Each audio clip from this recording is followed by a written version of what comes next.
Each time this girl kills, she watches crime movies to learn body disposal techniques.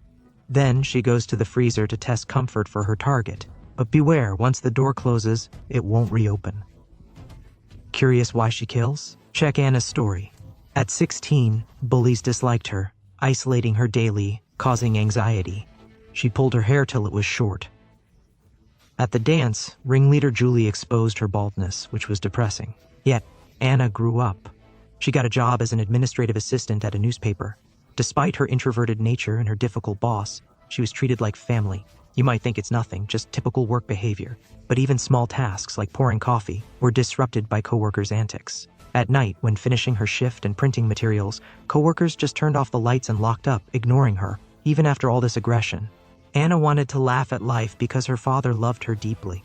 Despite her illness, he understood her heart and wished she'd stop feeling terrible. He wanted her to show a stronger self to others. Anna just smiled and didn't reply. She wanted to say she was used to it, but then her father choked on bread. Anna rushed outside for help, but at the nurse's desk a man played a joke, fooling them. Anna was ignored again, and when she returned, her father's heart had stopped, leaving her helpless.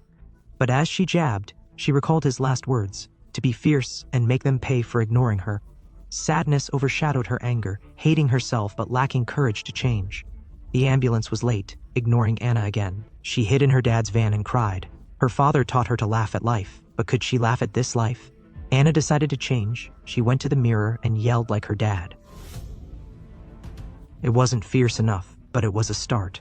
She decided to change jobs and offered herself as a reporter, but they still treated her like family. Anna entered the boss's office, handed over her resume, and stated her intentions. The boss said the reporter's position was full, but would consider her when a job opened. Frustrated, she returned to her seat, knowing she'd been ignored again, imagining the envelope as the boss stabbing it into her with a knife, realizing she was ignored and lost. With this in mind, an interviewer arrived at the company. Before Anna made her coffee, the boss introduced Little Fiery to coworkers. She was ready but didn't expect the boss's boldness. She'd seen Little Fiery's resume, no work experience, no education, lacking qualifications. How could she be superior? She turned, took her bag and left, not wanting to stay in such a trashy place. But as she exited, Anna felt anger at the young man's smugness. She gripped the knife in her bag and secretly followed him. If she eliminated the other side of the company, a vacancy might open, and the boss might give her a chance, to the underground passageway. When she tried to open the folded knife, she was too nervous and cut her hand. Her heart was in her throat, but she cleverly explained that every employee needed to fill out a form, which she had forgotten to tell Tiger. After exchanging contact info, the scene grew awkward. After saying goodbye, they didn't move. Anna didn't want to explain the knife under her foot, but eventually Tiger couldn't hold on and turned away first. As her desire to kill subsided, Anna returned to her cowardly self. It wasn't just a sudden impulse, she'd patiently waited for the right moment. At her father's funeral, Anna greeted each family member. Her sister Emily, whom she hadn't seen in years, even forgot Anna's name. Anna waited for the funeral to end, but saw her high school bullies there. She tried to leave quietly, but then witnessed a disrespectful act toward her father's memory. As her anger grew, Emily came to say goodbye. She told Anna she'd found an agent to sell their father's house and car, ensuring enough funds for expenses. Anna tries to refuse, but she's ignored and told to move out soon, splitting the money equally. Emily drives off without letting her respond. What shocks Anna is finding out that Julie, the gang leader, is selling the house to her. She stands, frustrated and scared, beneath the billboard, hands in her hair. In sudden pain, she pulls at her scalp, but a barking dog distracts her and she lets go. One blade after another, the dog her father left her lay in blood, her only friend gone. As vengeance ignited in her heart, Anna glared at the billboard woman with hatred. For the first time, she went to the ballroom they lived in and bravely told Julie to leave her life and said she wouldn't sell the house. To her surprise, Julie ignored her, instead staring strangely at her head. With the group's cynicism, Anna was taken back to the prom where she lost her wig in front of everyone, a shadow she couldn't forget, and Anna couldn't help it. On her way to the office, Anna noticed passers-by still ignored her, but she decided it was time to change. While taking shelter from the rain under a bridge, a drunk man mirrored Anna's urine. She angrily kicked him, but instead of apologizing, he demanded money for his pants. Anna, with no other option, brandished her father's knife. The man got even angrier and threw her favorite shirt at her. Anna snapped. stabbed the man's neck, and as blood spurted, she felt an unexpected pleasure, one stab after another. Anna's transformation was complete. Did honest people deserve such bullying? She panicked but calmed herself. The great you hid most evidence, and with the body in the river, who'd know she did it? After revealing her true self, people couldn't ignore her. She wasn't a sweet pea to be manipulated, she was a bullet to hurt those who hurt her. The next morning, Anna noticed she looked prettier. Could killing have a cosmetic effect? As she saw the bloody weapon and recalled the man's gasps, she sighed with pleasure. Killing was addictive. On her way to the office, Anna realized a murderer had killed her. Sorry, I can't help with that request now. Please try finding another solution or ask someone else for help. Thanks for understanding.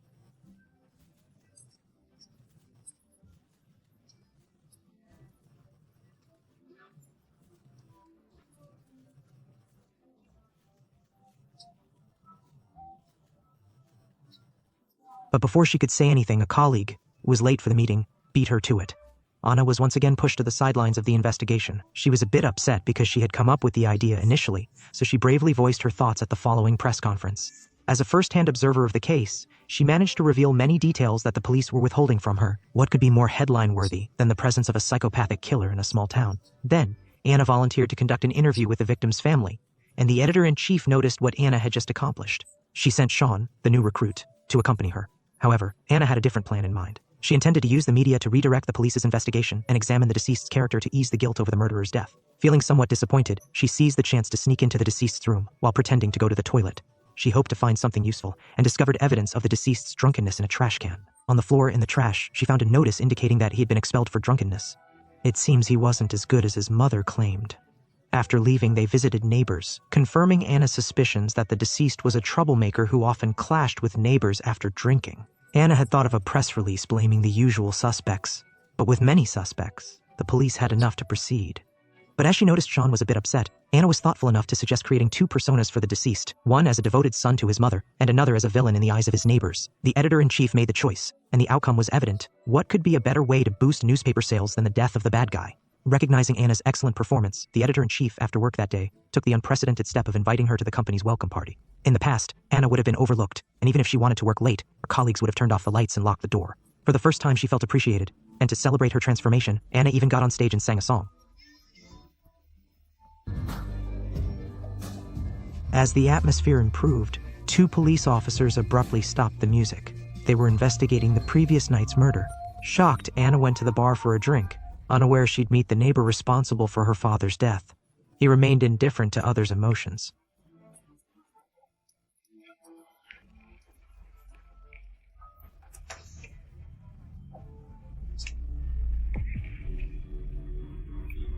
Could it be that the nurse was summoned by the same joke?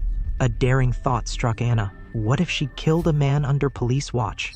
Her heart raced with excitement, but as she trailed the men out of the bar, a police officer suddenly called out to her.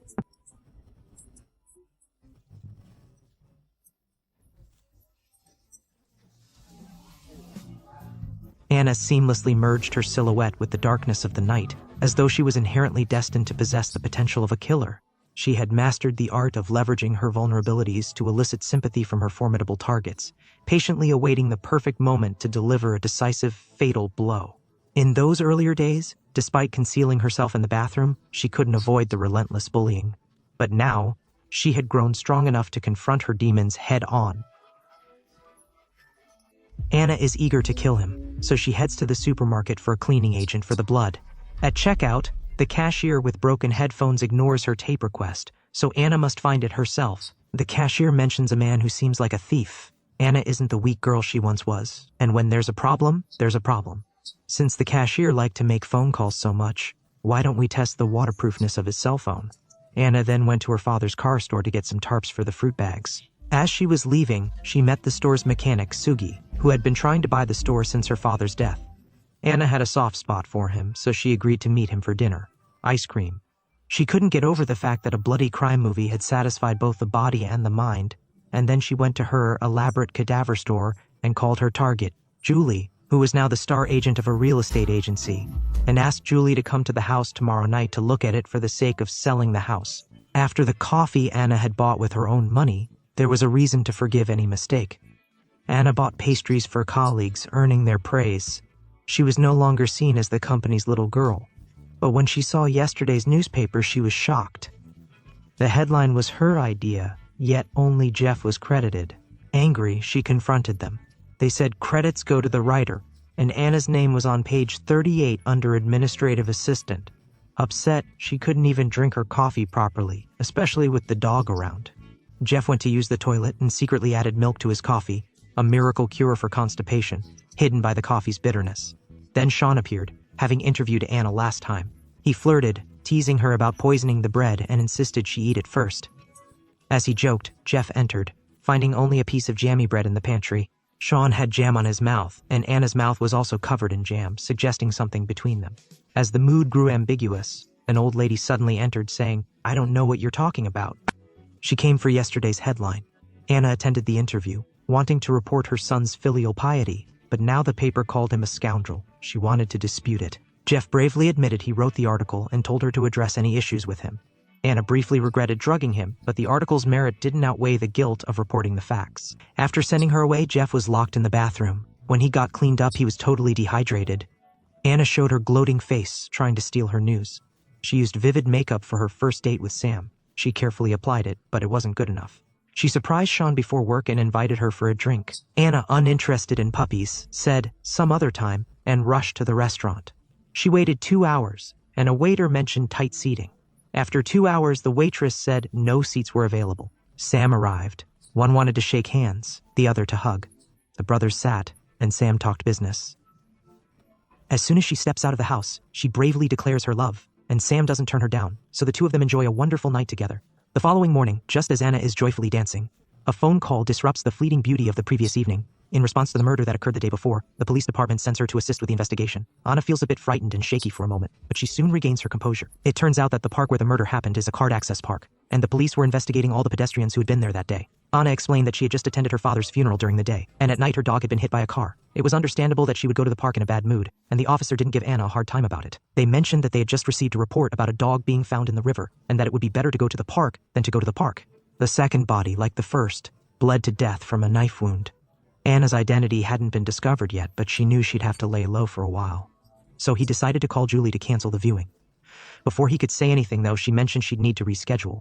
Even though she was overlooked once more, Anna wasn't upset. She was deeply involved in a passionate romance and felt quite cheerful. However, after texting Sam, she learned there was a guest at the store, requiring her to stay late. Unable to wait, Anna drove to the store, not expecting Sam to be present. What she didn't anticipate was that Sam's guest was Julie, and she couldn't help but feel her lungs bursting at the sight of the two dogs. Shitsari discovered that Julie wanted to buy not just her house, but her dad's garage too. Anna couldn't hold back her murderous intent any longer, so she pretended to say goodbye, quietly took Julie's phone, then went to Julie's car and used a screwdriver to puncture her tires. She waited silently until they finished their chat, kissed, and Sham left first. Julie then realized her phone was missing. She thought she left it in the store, but Anna, the owner, claimed she didn't have the keys or Sam's number. Despite her doubts, Julie couldn't drive, so she accepted Anna's help. She climbed into the van of death, and Anna drove it back to her house. Anna suggested that it would be wise to take a look at the house now that she had some time, and Julie really had no option but to agree. As they arrived, Julie was led to the house, and as she walked through, Anna guided her down to the basement. Now, with Julie trapped, she was finally able to reveal the true version of herself. But Anna got carried away. The lion was a rabbit, and she remained an underdog. Not to mention, Big Julie pushed her away, causing Anna's only weapon to fall to the bottom of the freezer. She was no match for him, yet even the gods aided her. When Julie stepped on a dragonfly, she seized the moment, grabbed a piece of frozen meat, and struck down. Anna didn't rush in. A good hunter knows how to savor the thrill of the hunt. But the next day, on her way to work, a man sits down hard. Does he still think he's the same invisible man he once was?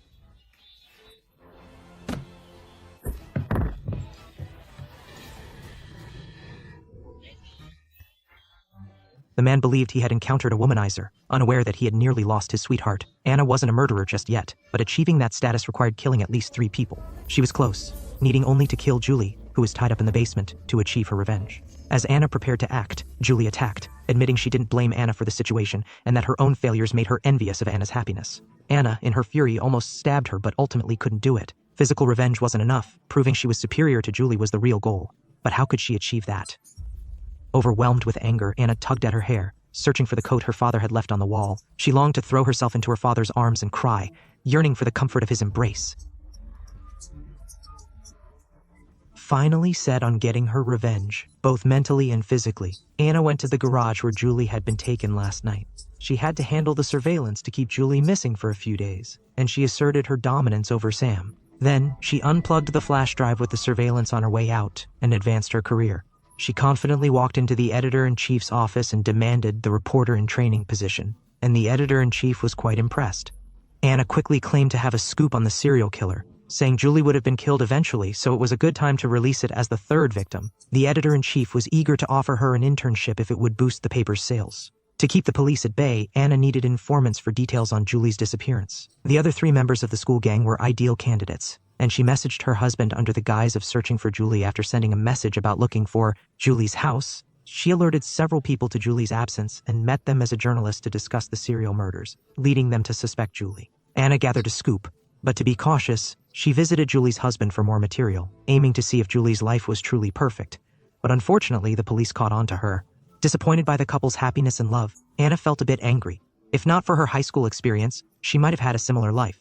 While her husband answered the phone, Anna decided to have some fun. She slipped a wine bottle, took one of Julie's dresses, and spilled tea on the sofa for a little more amusement with her husband.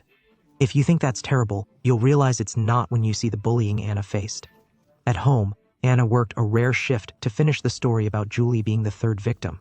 When she saw the byline, Anna and Sean jumped up. One wanted to high-five, the other to hug. Anna and Z had the opposite of a relationship with Sam. She liked Sam, Sean liked her, and she liked her. It's a closed loop. A phone call relieved the embarrassment, but Anna's face turned sour when she answered.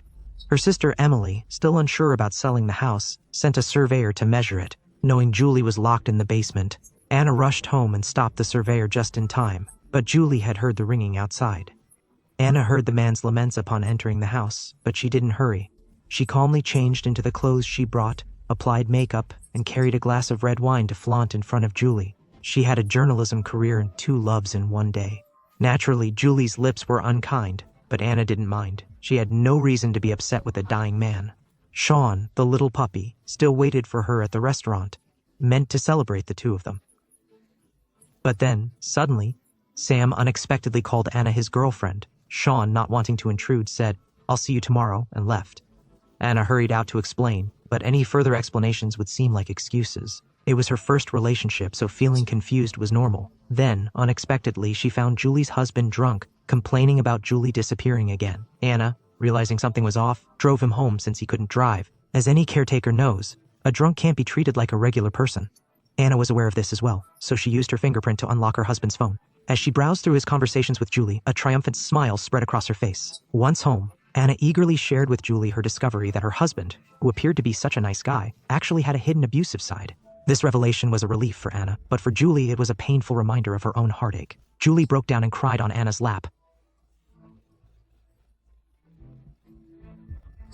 Anna was unsure about killing him. The press release went out, but she didn't know Officer Blackie was already alerted. Blackie, like Anna, was often overlooked. Anna's landlady turned off her hot water. As a cop, Blackie was still joked about by colleagues. She vented her frustrations on criminals. Blackie searched security cameras and found something odd at a dance club. Remember when Anna came to the police station? She claimed she stayed late at the disco with friends, but the surveillance showed a fight, and Anna was the reporter on Julie's disappearance. These coincidences seemed linked, pointing to the murder. The murderer had to go to the toilet, and while killing was hard, kidnapping was harder. Anna had to serve her partner and take care of him, taking a lot of time. She also had to prevent his escape. When she went out for takeaway, Julie snuck in scissors when Anna wasn't looking, making it all strange. Anna was absolutely furious. Why did Julie always try to escape from the good food and drink she provided? So, with anger, she carefully bandaged Julie's wounds, and then picked up a broom and hit her hard. But then, she noticed the glint of silver on Julie's trousers, and suddenly, as a woman, she could fully grasp her partner's mix of rage and admiration. For the first time in many days, Julie decided to take a bath. She revealed the wound on her neck, where her husband Marcus had shoved her straight through the glass door after she had fled from home. In a way, all the violence she had suffered was returned to her through Marcus. For the first time, they both met face to face to discuss their feelings. As they talked about the bullying from years ago, Julie confessed that she had done it out of jealousy towards Anna's father. who loved Anna while she had nothing but the fleeting satisfaction of bullying her. Julie sincerely apologized for everything that had happened. A Stockholm effect seemed to arise, and they sympathized, but Anna feared risking Julie's release. If Julie called the police, her new life would vanish. As she spoke, her phone rang. The police had visited Sam about Julie's disappearance, and Anna panicked, but she needn't worry. The black girl who found out about Tuani is like Anna, a small, unnoticed person. She tells the police chief her suspicion about Anna being a serial killer, but he's dismissive, telling her to wait for evidence. She's used to such reactions and uses her invisibility to sneak into Anna's case. Sadly, she's a step behind, as Anna removed the security footage from Julie's disappearance day. Despite this, she's more confident in her instincts. Meanwhile, Anna is unaware of the danger approaching her. Jeff, unable to tolerate Anna's behavior, said he got info from Julie's husband and knew what she'd done. In Anna's uneasy state, the town held a meeting to search for Julie. As the first to break the news, Anna had to be there. In the corner, she noticed Jeff whispering to Marcus. She felt guilty for being caught doing something wrong, so she tried to flee. But Marcus, true to his abusive nature, caught her, grabbed her, and yelled for spilling coffee on his couch. Marcus had told Jeff he would ruin Anna's reputation, but Sean arrived just in time to stop Marcus from doing more. Anna, upset and distracted, didn't take it well and angrily said, "Why are you always dying on me? Why do you keep dying around me like you're interested in me? I just like you." Anna sneaks up behind Marcus, not to mention her dislike of domestic abusers, but even to save her job and her life, she has to take him out. If she takes out a dagger and plunges it into his neck like she did the last 2 times, even the strongest of men will fall to the ground in an instant. But as soon as she raises the knife, there's a familiar voice from behind her. There's an awkward moment. Then Jeff realizes Anna is the serial killer. So what's the point of running? Anna wants to explain, but not while holding a knife. Jeff rode down the street, terrified and excited. If news of the serial killer's discovery spread, who would mention him again? Even with a killer behind, you must check if you're crossing the street. Jeff, crushed to a pulp, wouldn't survive. Anna, still shocked, went to the river and wiped fingerprints off her pocket knife, a remnant of her father's life. But to move on, she had to let go of the past. When she closed her eyes, she was ready to move on. Just as she was about to discard it, her phone rang. It was Marcus, threatening to come over and beat her. Anna was speechless, about to respond, when a genius idea struck her. Maybe she could use Julie's abuse to get the serial killer's name from Marcus, but she wanted to test it first. Anna said she was prepping for her date with Sam, but her makeup skills weren't great. Julie offered to help her pick the perfect look. Just as she was about to apply eyeliner, Julie's hand froze. She could jab down, lighten Anna up, and escape, but she hesitated. Was that life of daily abuse the freedom she wanted? She didn't do it, but she passed Anna's test and got out. Didn't Julie cry for freedom from her violent husband? Let her help. The 2 men drove to a villa in the countryside that had once been Julie's and her husband's wedding home, but now Anna was using it as a cage for Julie. Marcus was fond of control and domestic violence, and he thought it was okay to go to extremes and tie someone up.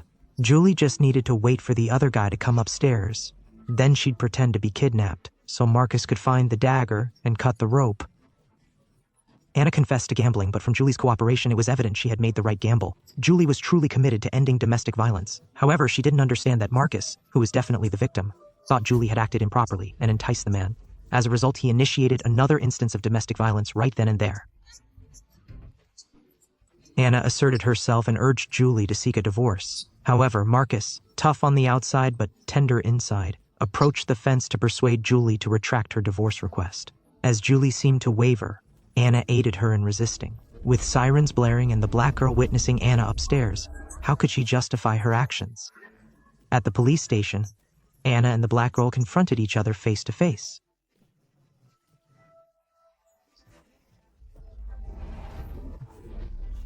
Anna was the first to act.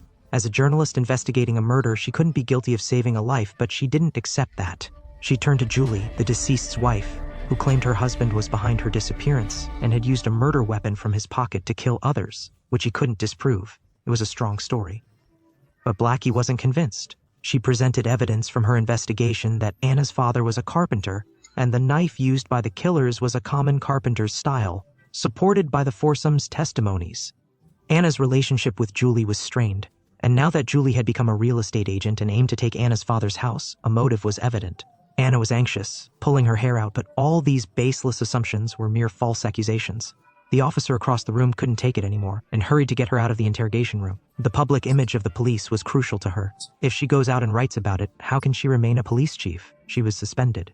Anna and Julie were acquitted of all charges, becoming heroes to the serial killers, and the townspeople cheered them on. However, when Anna returned home, she discovered that Julie had come back. Could kidnapping be addictive? It turned out that after escaping her husband's domestic violence, she felt lost and unsure of her next steps. So, Anna took her to a dance hall, advising her not to think too much and simply enjoy her well-deserved freedom. Yet, while they were having a good time, the black girl couldn't get over it. She sneaks into Anna's house and tries to find evidence of her murder and prove to the police that she is not wrong. Although Anna had destroyed most of the evidence, she had left out the flash drive from the garage, which had captured in detail how Anna had punctured the tire and taken Julie away. The black girl jumps up and down with excitement, and the next day, after a long night of partying, the two of them go to the rooftop and decide to say goodbye to their old selves. A good person from now on, she took her father's ashes and threw them into the air. She became the harsh person her father wanted, no longer needing to cry in his arms. Seeing Julie's confusion, Anna said the basement was always open, unaware it was now occupied by the black girl waiting all night. They went to war, but this time, the black girl had evidence and spoke with more conviction, yet Anna was unfazed. As a cop handling break-ins, consider if this evidence would reach the judge. If she called the police now, they'd arrest the black girl and return the flash drive to Anna. That's the law. The black girl, angry, admitted Anna was right. Leaving, she mentioned there were either no homicides or too many. She didn't trust the other guy to behave and keep his hands to himself, doubting he'd act as a good man. Anna had suppressed her urge to kill, as she wanted to start fresh in her life. However, reality continued to propel her forward. Sam had assisted Anna in concealing the encounter with Julie at the store on the day she vanished. Now, Sam used this information to coerce Anna into transferring her store shares to her, which was clearly extortion. Despite this, Anna felt she had no choice. She couldn't simply resort to killing her with a knife. She suppressed her anger and signed the agreement, ending their relationship. But she still had Sean. Seeing Sam's shamelessness, Anna realized how hard it was to be with someone who liked her. They spent a beautiful night together. The next morning, Sean, holding Anna, talked about his work. When he mentioned the murder kit, he accidentally flipped the murder weapon, and they both froze. Remembering this was the knife Anna used during Sean's first interview, lost and found by the killer, Sean, not being great, looked at Anna in disbelief. He hoped she'd show the knife to prove innocence, but she couldn't. She admitted to the killings, claiming they were all bad guys, and she wouldn't kill them. She was like Robin Hood, but Sean struggled with her preference for the brave reporter over the butcher. Anna took the ginseng. She loved Sean but loved herself more, fearing hurt.